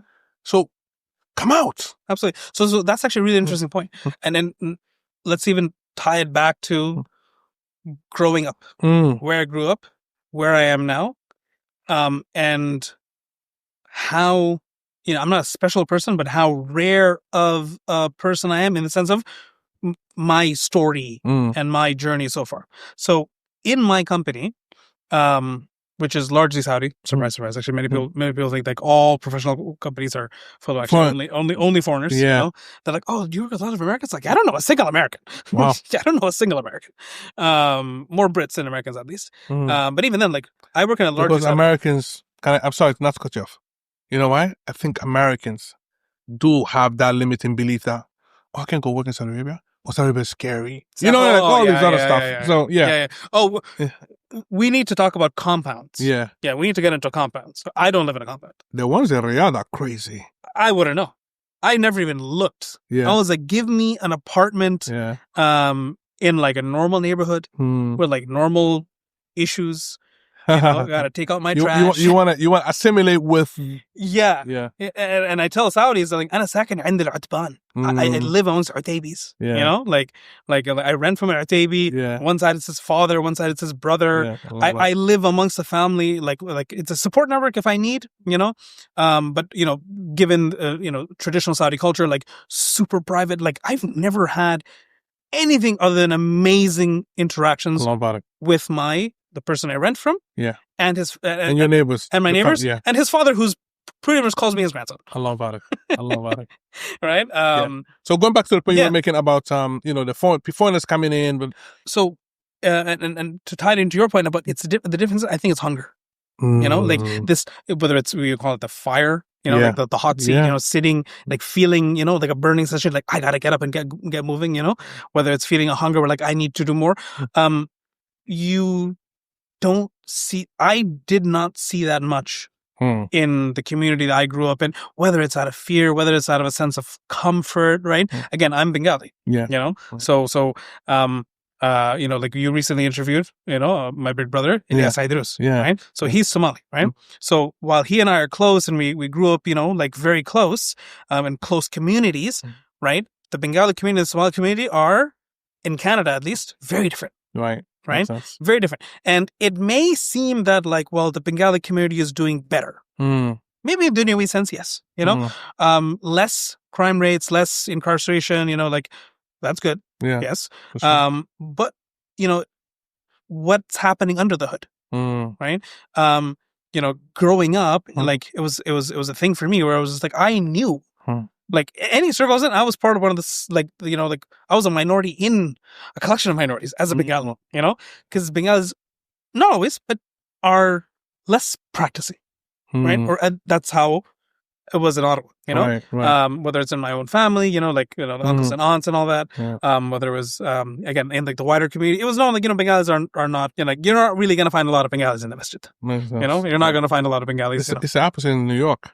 Oh, yeah? Yeah, it's yeah. opposite, huge difference. Yeah, very different in Canada and Ottawa. Interesting. Ottawa especially. I think Toronto, I think it's better. Certain areas, Scarborough and all that. But in Ottawa, no. So, and you kind of like, as I look to, again, friends and family, right, who are Bengali Muslims, right, and it's because there's an overarching sense of like, well, there's no overarching sense. This is like, it's not a thought. It's like, like something to even think about. Right. Do you think this has to do with us having this? I don't know if I can call it inferiority complex. I don't know if I can call it that, but most of us coming from the Muslim lands, going to the West, we're like, this is the top of the top. This is the creme de la creme. We've reached, this is the best of the best. Whether it's Canada, America, Europe. Like, why would I go back? That's part of it. Like, they see, like, like coming to the Muslim lands. Why would I undo? It's like, or it's like, no, it's not better there anyway. Like, I'm going to have more opportunities here. It's better here. But that's far from the truth. Yeah. That's a part of it. Yeah. That's a part of it. I think that applies, unfortunately, more to our parents than their children. So that applies more to my parents and my not my parents specifically, but like my parents and like their batch, as my mom would call it, that age generation, bracket, right? Yeah. Who actually made the move. Right. So to move back, it's like, why would I do that? Right. Because they think they've reached ways better. Exactly. But I'm saying that, so why then is our generation, which should be like, anyway, risk takers, like try new things, and we should be more informed, right? And versus the non-Muslims, because I'm telling you, the hunger, I believe you're right about the hunger. It's like this fire is there. But it's not just that. They see the opportunity for what it is. Yeah. So I think there's What do we see? I think there's 3 parts to it. So again, the first part is calling it inferiority complex. I think is actually not wrong. Unfortunately, it's not. Right? So there's absolutely a sense of like, I'm in an objectively better place. In some ways, yes. Like Maddi and like we're talking about like resources and like healthcare systems and all these things. We're not going to talk about Canadian healthcare wait times. That's what I'm saying. Even these things, honestly, let's conveniently avoid that one. I mean, for me, these things, even comparing to Egypt, right? Some of these things, to be honest, for me personally, from my experience, is questionable. If today I need to get something, a procedure done in Egypt, they don't have the facilities to a certain degree that you have like in some American, places. But guess what? In America, I may have to wait 6 months, 8 months, 12 months. To get to have the thing and then you arrive and you're worse off or dead. Come on. Yeah. Where now here, okay, it might cost me money. You have actually good facilities. You have good, sometimes better than the West. Sometimes better. It's just going to cost me some money. Yeah. But guess what? I'm going to pay anyway. Whether I'm there or here, I'm paying anyway. Absolutely. I'm paying anyway. Yeah. It's either here they're taking it for my taxes, or in the case of the U.S., bro, you're paying for your medical bills. We don't have no free healthcare. Yeah. Okay, you're paying for it. Yeah. So what's the difference? Here I'm gonna pay less, and it's accessible. I'm just gonna have to pay. Yeah. So I don't even this notion I'm just jealous because people, this is one of the fears that people have, like when it comes to the medical field, the educational field. They think no, it's better there. Not every medical facility in America is, I don't know, can I say John Hopkins? Yeah. Whatever. None of these are Mayo. It's not every, education institute that is MIT and Harvard. Yeah. It's not. You know what I mean? Absolutely. So, and in the Muslim world, like now, how many people leave Europe, go to Turkey for medical procedures? Right. Yeah. Why? Yeah. Fun fact, that's actually going to be a thing in Saudi Arabia as well, inshallah. Medical tourism. It's happening. In Egypt, it's a thing, by the way. Yeah. So that's good to know it's going to be Saudi, because not even now. We have a lot of GCC residents, citizens going to Egypt, for example. But you will think Egypt, cheap dental work. yeah, Right. and other things. Mm-hmm. It's much cheaper. It's accessible. Egypt has the doctors here in this country, for example. Most of the doctors that you'll find in the GCC, Pharmacists. Pharmacists, what are they? Egyptian. I would be surprised to meet a non-Egyptian pharmacist. That's what I'm saying. Get an autograph. But you're right. So I think part of it is, unfortunately, inferior complex, but I feel that's more limited to the generation of the parents, the ones who made the move, the ones who have the accents, the one who were on that flight, or the many number. So for our generation, what do you think it is? Is it just fear? Is it just ignorance? Ignorance, okay. Of the opportunity. Like even if, let's talk from a dunyawi sense. Yeah. You just don't know how better it can be. Yeah. You just don't know. Like again, why not make more money for the same thing you're doing in a place that is saying, come bring your experience because we can all be better off with it. Yeah. Right. So talking about Saudization. Saudization, right, is not like this program that's about like get rid of all the foreigners. Get rid of all the foreigners, right? Yeah, don't bring foreign talent. It is aiming for a healthy balance between Saudis in the workforce versus non-Saudis. Yes. Because, well, first of all, like Saudi Arabia does not have, no country has a responsibility to hire the world. Exactly. At the lack of their own citizens. That's like, right. That's just not fair. No, actually, no. It's unrealistic. No, actually, every nation in the world should prioritize its citizens. What's wrong with that? People look at Saudi like, oh yeah, you got to be like a charity case. Like Saudi Arabia doesn't. Like it's a bad thing. Yeah, exactly. Like as if Saudi Arabia serving their own people first, is a bad thing. No, that's a great thing. It's that's what would make it more sustainable. Yes, right. That's what would make it sustainable. Yeah. So Saudization is not that kind of thing where just And honestly, it's not even like rigid as people think, or as like rapid or like it will take generations, to achieve. Not because progress is slow, but because it's the government understands that you don't do this all at once. Yeah. You don't make rapid changes at once. People gotta get upskilled, and all this stuff, right? Yeah. Where I work, no non-Saudi junior is hired. Right? So what happens? You have generation after generation, batch after batch of young Saudis who enter the company at the grassroots level and they make their way up. But still at the medium, at the mid-tier and the senior levels, you still have Saudis and non-Saudis hired. Right? So you still have people coming in, bringing international experiences, that trickling down to, the younger Saudis who join the company, right? And over time, the rate of Saudization of the company will go up gradually, slowly, naturally. Nothing that's that's really gonna shock or shake the market, make it unsustainable, nothing like that. So I mean, going back to again, like what is it that's maybe the issue back in the West? One is again ignorance of the possibilities. Two, also I think not seeing or sensing danger. You made it, right? Like you mean where they at? Yeah, not even you've made it. Just like there's nothing wrong here. I'm pretty safe. Everything's good. I'm safe. I'm physically safe. I got a job. I'm making good money. Whatever. Even if it's not good money. Yeah, it's not good. Like the bills are getting paid. I'm buying food. Yeah. I have the masjid. I'm good.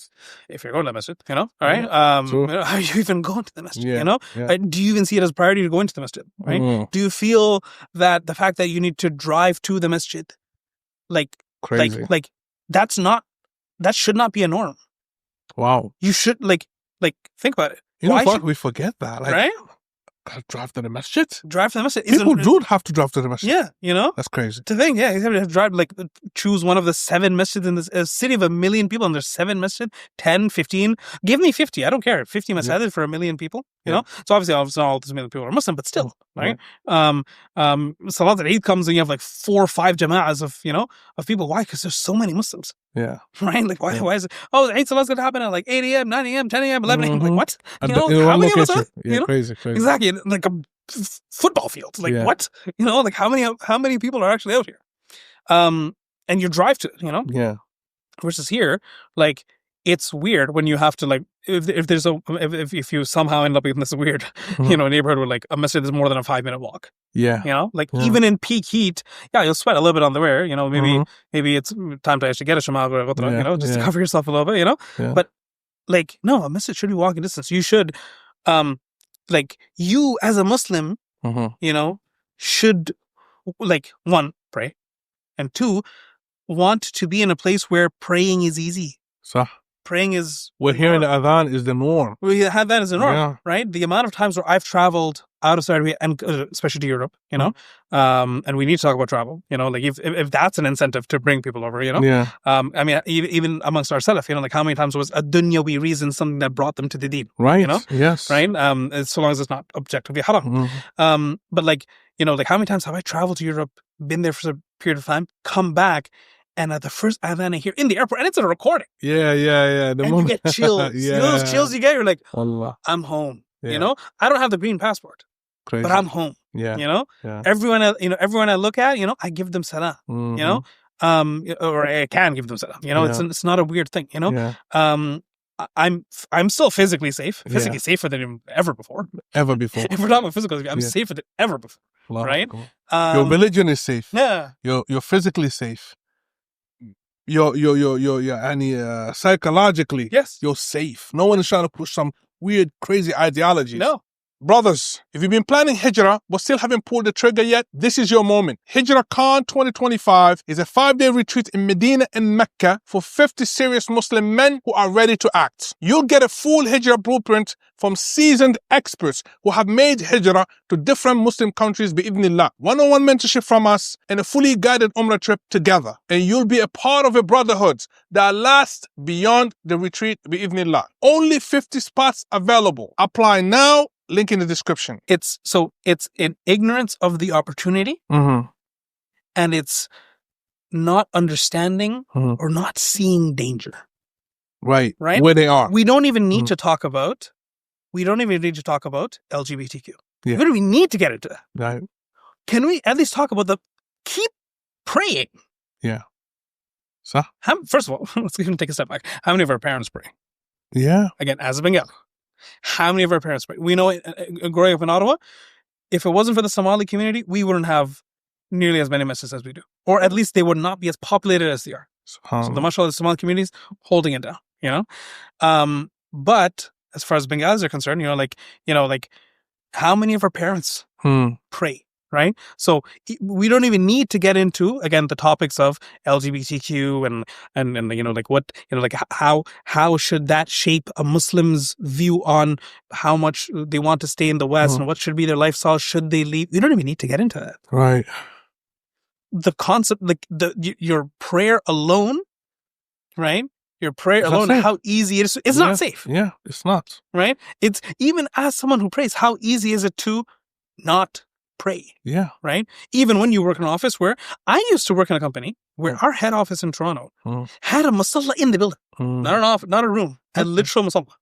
With an actual room, like the masajid we have here, where like you have the stools to make wudu. Oh, nice. Yeah. Okay. We had a wudu room. That's interesting. Right? Right? We had, I would say it's all like 10% of like the workforce would walk out of the building together on Friday or on noon to go pray at the masjid. Like that's the amount of Muslims we had in the office. Wow. You know, like 10% of the bodies in that office would walk out to go pray at the nearby masjid, right? Finish praying and then come back, you know? And but that adds to the safety they feel. Yeah, you know? Because Good enough. I can go out for Jumu'ah and go pray and look at all these 10% of Muslims here. Yeah. You know? That's it. Look at us, you know? But and you know, we I think we talked about this yesterday at breakfast, right? Like what about the Muslim communities who moved to South America? Some gone. The only way you can now know that these were Muslim communities is some last names, maybe some features. But some of those features blend in anyway. Exactly. You know? Really, sometimes goes to like look at Bukele. I know he's not Muslim. Yeah. But this came from his father's Palestinian, half Palestinian. Yeah. But his brother, by the way, is Muslim. Crazy. Oh, right? crazy. Okay. Yeah, his brother is Muslim and an imam. Yeah. But anyway, maybe that's not a good example. But there's others, families that came, generations melted away, gone completely. Why? Gone. It's human nature. Of course, environment. We are social creatures. Yeah. You hear that so much, right? And it's true. Like if you when you arrive at a place where there's a host population, there's a pre-existing population who have their beliefs and their norms and their cultures and their traditions. You know, unless you want to live in a bubble and face the consequence of living in a bubble, and just live a harder life, living in a bubble, you will interact, let down your guard, become comfortable, for sure, mix, intermarry, assimilate. Remember, that's what they want from you. You know, right? Is assimilation objectively a bad thing as a concept? No, but who are you assimilating with? What are you losing? Right? Your religion. The religion. Your religion. We're not talking. My culture, where I came from. Yeah. No one's telling me to stop speaking Bengali. I've never been told to stop speaking Bengali. Oh, no, that one, no, it's okay. Yeah. Speak Bengali. Yeah. You know, in fact, we are so intrigued. Yeah. You know, in fact, we love Bengali food. Yeah. We love the language. Yeah. All that stuff is fine. Yeah. But you have to assimilate with all this other stuff. Yeah. That eventually, first and foremost, is designed to take your religion away. Yes. And then eventually, even this thing that they love, eventually, you will lose it. Yeah. You know? Because you assimilate. The novelty. What do you think your children's what's going to happen with the children? You melt away. It's a melting pot. For better or there are many melting pots in the world. Just which pot are you melting into? Allahu Akbar. Yeah. That's interesting. Yeah. Melting the pot of Riyadh. Yes. I don't care what people say. You know, and this is the other thing. People, especially these days, wallahi, ignorance is a disease. Yeah. People are ignorant who've never been here. It's whatever some fake news, I'll call it that. Yeah. Media, online, TikTok, Twitter, whatever is feeding them. Yeah. They have all this crazy stuff to say. Now we got AI. Now AI, we don't even know what's real. Yeah. Okay. You thought deep fakes were dangerous? Yeah. yeah. It's crazy, right? Yeah. So now they're being fed all this nonsense, and now they have all this criticism of these Muslim countries. Yeah. Especially in the GCC. Yeah. UAE, Saudi Arabia, this and that, what they're doing. Oh, no. Oh, the favorites. UAE and Saudi Arabia. The favorites. The favorites. Anyway, look, ask Allah to guide us and guide all the Muslims. You know, show us the truth for what it is. Give us tawfiq to follow it. And show us falsehood for what it is. Give us tawfiq to avoid it. I want to go back to talking about what you're doing in Saudi Arabia. Yeah. I believe your work now is tied in with the Vision 2030, which I think almost all of us who are there, everything we do is tied to that. Walillah alhamd, which is an amazing thing. And it's a great, it's great to actually play a role in that because it's in the development of the country, moving the country forward in many ways, walillah alhamd, right? And, you know, being directly involved, you know, in that Vision 2030, it's no small feat, right? Like it's major, right? For you, how do you see your role now, right, in your company as a consulting? Like, what role do you see you play, you specifically, and what you're doing on a day-to-day in supporting the kingdom's vision, its economic development, you know, and how does your background that you know got from you know working in Canada, in the public sector, how does that fit in with the broader strategy of what's happening? Like, you know what I mean? Like, how do you see like your role? Like, so Vision 2030, like again, launched in 2016, major. Like, there's no sector that Vision 2030 does not have. That's right. Doesn't touch. Plan for. Doesn't touch. 1. 2. If you are in Saudi Arabia working on something that is not making the vision a reality, you're not going to be that one. You know, and actually, any smart, you know, like business owner, professional services firm, government entity, they know this. You know, if I'm not helping make the vision a reality, probably shouldn't be doing that. You know, so I've had the pleasure of working with ministries, right? I've had the pleasure of working with different entities under ministries. I've had the pleasure of working with types of organizations called development authorities, right? And many times the work is, you know, there's a strategy. You know, we know we're in year X. We want to be here by year Y. How do we do that? You know, so the space I work in is more strategy and investment attraction, which sounds financial, but actually isn't. It's more like investment strategy, maybe you could call it, right? So, but again, even like the concept of attracting investments, showing Saudi Arabia to be a place where locals and foreigners, right? So DDI and FDI are you know, Saudi Arabia is a place to do such, to invest, right? This is actually a part of, you know, it's actually part of the broader category of strategies, right? So the simplest way to put it, I guess, is I help clients make sense of strategies, either maybe develop strategies if they don't have one, right? Like a 5-year strategy, right? And obviously, as a consultant, I know I'm well aware of like the endless memes of like consultants and strategies, and like like, right, like I laugh at them half the time. Actually, more than half the time. Well, those are consultants who maybe are not really making true impact, and I believe that your work in Saudi Arabia is making true impact. Hilarious consulting memes aside, my work very much is helping either clients either develop a strategy, right? So they, like if you don't have a strategy, whether it's for your personal life or for your business or for your organization, like where are you going? Right? You need to have a strategy. Like, absolutely. In everything. Strategy is just a fancy word for a plan. Like, where do you see yourself 100%. In 5 years? That's another way of just saying, what's the strategy for yourself? Right? Very common interview question. And how are you going to achieve this goal that you have set for yourself? Exactly. Realistic, plan, strategy. The word I'm reusing the word, but like trajectory of how you're going to get to where you want to get. Let's describe without the word strategy. You're at point A, you want to be at point B. How long between here to there? What will you do in between to achieve that? How will you measure your success and know you're heading in the right direction, and knowing that those maybe some interim goals you set in between, that they're helping you get closer to point B. You're driving from, Dammam to Jeddah, like are you taking the right road? How long is that road supposed to take? What does that journey look like? All that's important, and that is strategy. Right? So it's either helping clients develop strategies if they're missing one, maybe refresh strategies. But what's even more fun, right? What's even more fun is helping them, actually go to market, help actually them implementing those. Actually go and help, like helping them acquire the services. So government entity XYZ in some part of Saudi Arabia wants to renovate, let's say, an old part of the city, right, that has like these really historic houses, really beautiful, unique architectural style. The people of the government entity that have the ownership of it, that have the strategy on where they want to take this thing 5 years from now, those employees are not going to go and renovate it. That shouldn't, obviously not. That's not how it works. That's how it works, So helping clients, actually like supporting them and enabling them to actually make that a reality and actually get the services from, again, in this specific example, like whether it's, renovation companies and like, power companies, like, again, make sure the infrastructure is good, and to actually enable them to get the services that exist out there, but coordinating it all to actually, arrive at a point where, look at this neighborhood. This neighborhood is actually like 200 years old. So these houses were actually crumbling, but they actually, they did whatever they need to do to renovate it.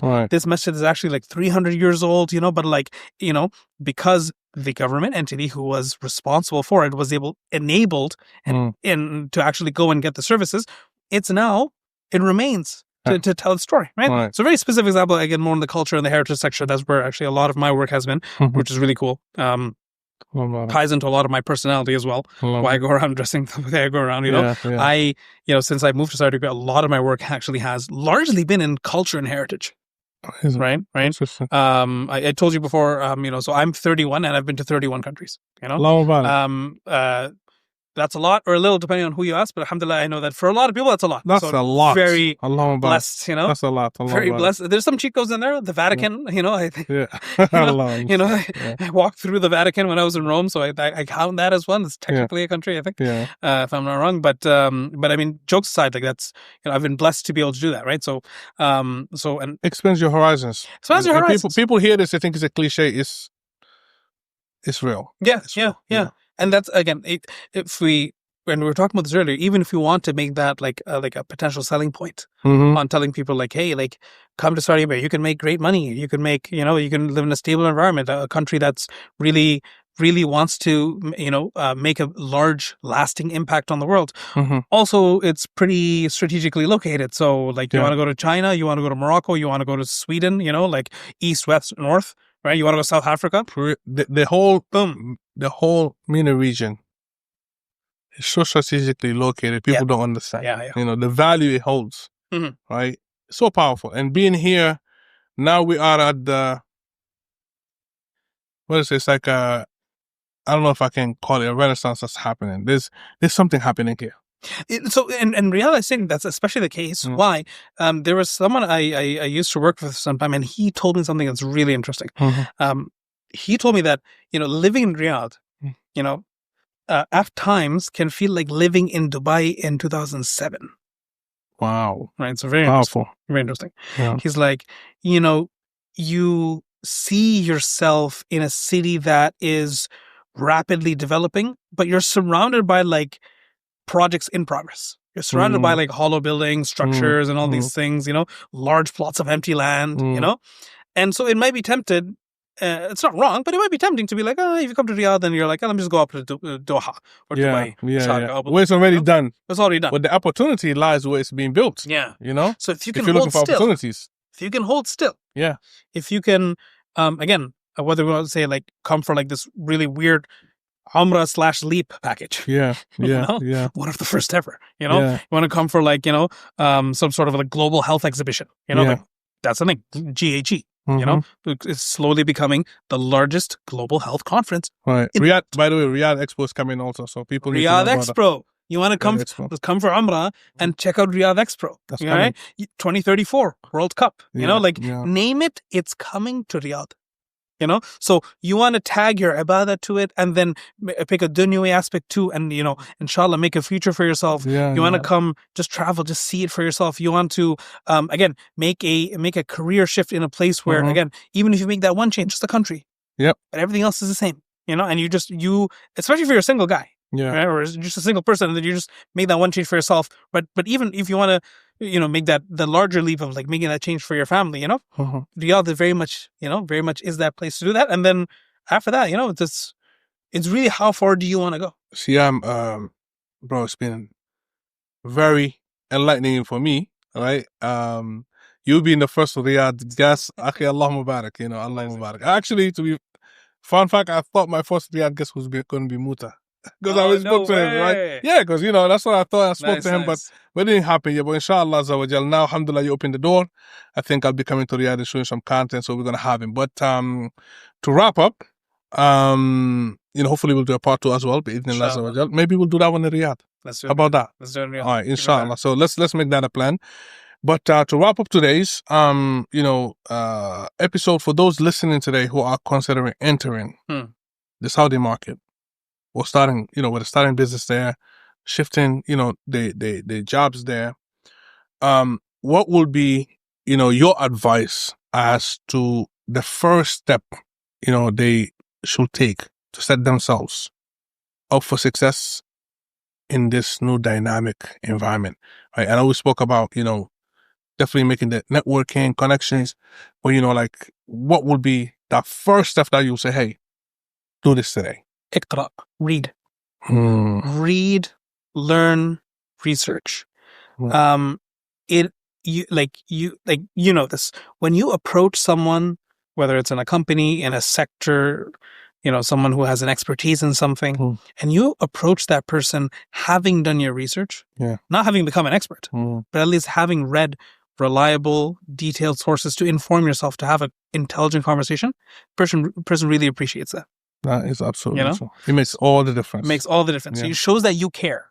It's like arriving at an interview and then they ask you, so what do you know about our company? And then you're like, oh, I never heard of your company. What company? Exactly. Yeah. Versus you have even if it's from their website, being like, I know you offer these services.